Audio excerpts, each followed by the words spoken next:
All right, as we've been reporting, the prosecution rested its case today in Lindsay Clancy's murder trial. At the center of the case, of course, is postpartum psychosis. Clancy and her defense team argue she was suffering from the disorder when she killed her 3 young children in 2023 and should not be held criminally responsible.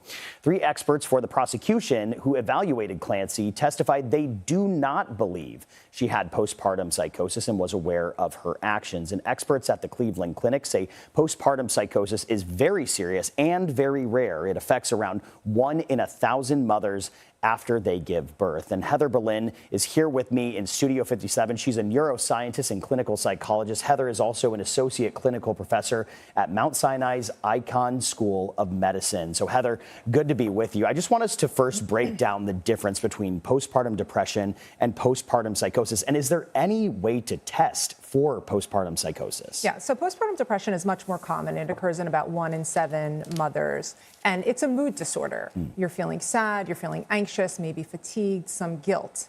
Postpartum psychosis, very rare, and it's more of a thought disorder, and you kind of break from reality. You can't tell the difference between what's happening out there versus what's being generated internally. So it's a psychotic state, and it needs emergent care. You should go straight to the hospital if that starts happening. So it's a really serious condition. It also begs the question, if it's not diagnosed properly, you might not get the right medication. Exactly. And so what's the concern there if you're being treated for depression when you have psychosis? Those kinds of things. So if you are treated, the typical depression medication is SSRI, or a selective serotonin reuptake inhibitor.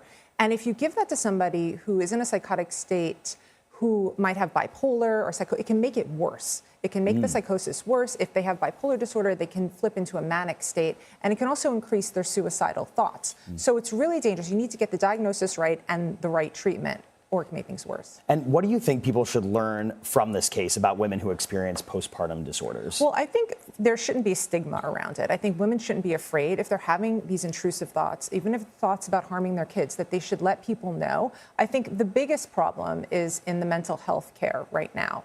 That there should be better screening for the disorders. Family members should be made aware, and if they notice any symptoms, and there should be more treatment available, better access to treatment for mothers for postpartum across the board. Well, hopefully this sparks more and more of a conversation around these conditions.